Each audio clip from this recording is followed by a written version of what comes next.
Welcome to Daybreak. I am so glad that you came to hang out with us again. I just wanted to take some time and just share some information with you about the difference between relationships and religion versus relationships. Really important topic, and I felt the need to just stop in the middle of all the other things that I'm teaching you and just share this one bit of information with you. It's like the difference between life and death, the difference between light and dark, right and wrong. You need to know the difference between religion and relationships. Why am I saying that? Well, I've encountered over these last couple years many people who really don't know the difference. A lot of people think because they go to MSI on Sunday, or because they attend Wednesday night Bible classes, or they go to pastoral anniversaries, or all of these various functions that MSIs all over the country have on a regular basis, that they are in a relationship with God. And I am talking to you from the standpoint of having been on the religious side of things. I always had a connection with the Father, but there were things that were beginning to stand in the way of me having that connection, and that is what opened my eyes. There was an impairment in institutionalized religion that was beginning to block me from actually doing the things and hearing the things that He was saying to me. And so what I'm saying to you is, because you go to these functions does not make you born again. Because you said a few words at an altar does not make you born again. That is all form and function. Relationship comes in when there is a emotional connection. It's not just about the act of doing things, but it's about the heart of why you're doing what you're doing. It's the heart behind the whole issue. And that's the difference between religion and relationship. I was talking to my children and some other people at Friday night sessions a couple weeks ago, and I was sharing with them that over the centuries there's always been this battle between good and evil, light and dark, right and wrong, right? And if you just live life existing as if this fact of good and evil does not exist, then you never really come into what true relationship with the Father is. Because see, there are things in a relationship, there are boundaries that are set in every relationship. Let me say that. And when you recognize or adhere to the boundaries that are set in that relationship, when you respect those boundaries, then that makes for a successful relationship. Well, if you ignore the boundaries or the guides or the parameters that are set for the relationship, then that means you're disrespecting the parameters and you don't really want a relationship. So why am I discussing with you the difference between us knowing the difference between good and evil? Well, we do know that, but I want to take it a little further. In today's society and over the years, whether it be in secular society or religious society, you've been trained to be desensitized to what actually good is and what evil is. I'm going to give you a couple of quick examples.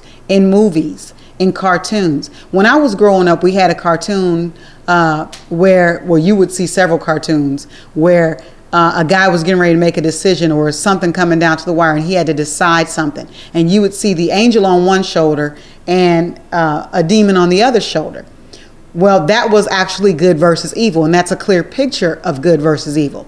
Well, as time went on, as I became an adult and had children of my own, the cartoons began to change, and it was no longer a demon on one shoulder and an angel on the other. It was now evil fighting evil, and you choosing which evil, the lesser of the two evils, as the good guy. Okay, if I asked you or anybody just randomly, if I asked anyone or if you asked anyone whether a demon was good or bad, what would they say? Well, 9 times out of 10, they would tell you that a demon is a bad guy. Okay? Without question and emphatically, they would state that. And there would be no question that would be their response. Yet, on cartoons today and in past years, this started when I started having my children. I guess that would be like 16 years ago, 17 years ago now, where it started to become more habitual for you to see evil fighting evil, but they portrayed the evil as the good guy. You follow what I'm saying? Because of the position that they put the evil guy in, because he was still a demon. It was still not a good position that he was in, but because he was doing something good, because he was doing the acts of something good, because he helped the old woman across the street, and because he pushed the baby out of the way before he fought the other demon, then now he's all of a sudden the good guy. You follow what I'm saying? So we've been desensitized from the reality that evil is evil and good is good. So now you have this new brood of quote unquote believers who don't really recognize the fact that something is evil because they've been desensitized. They can just label anything as good, just as long as they put God's name in it. They can label it as a good thing. Okay. If I asked a person what side they were on, whether they were on the side of good or evil, 9 times out of 10, once again, a person would say, I'm on the good side, or I'm on the side of good. No one wants to claim to be on the side of evil. Not, and then you have to understand this as well. Their answer to that question could very well be based on their set of beliefs of what good is and what evil is, which brings us to our next point. Okay. The concept or idea of religion is a long-standing, that's been going on for centuries. But defining the word religion has been a battle for many centuries. Just 5 or 6 years ago, when I looked up the definition of religion, it was man's search for God. Now we have a new definition, and I'll just kind of summarize the definition, which comes basically down to it's a set of beliefs held by any group of people. Well, that could absolutely be anything. And when you look at what society defines as Christian, there are many groups that are classified as Christians. Even Wiccans, a lot of times, are classified as Christians. Jehovah's Witnesses. And understand, all of these different religions, and I just named a few, there are many. All of these different religions have differing sets of beliefs. So how could they be associated in any way with having a relationship with God? I'll break that down for you this way.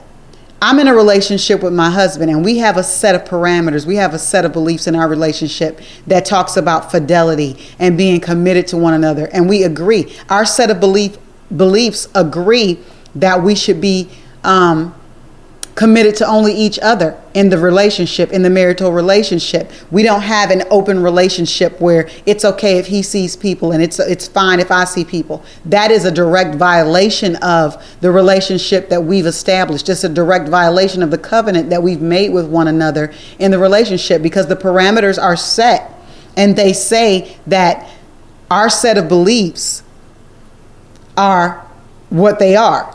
But what defines it as not just religion, a set of beliefs, is the fact that we are emotionally connected to one another. That creates it into a relationship. That makes it into a relationship versus just being acts that we do for each other, not dealing in matters of the heart, like, why do I do this? Why does he fix food? He does most of the cooking in the house.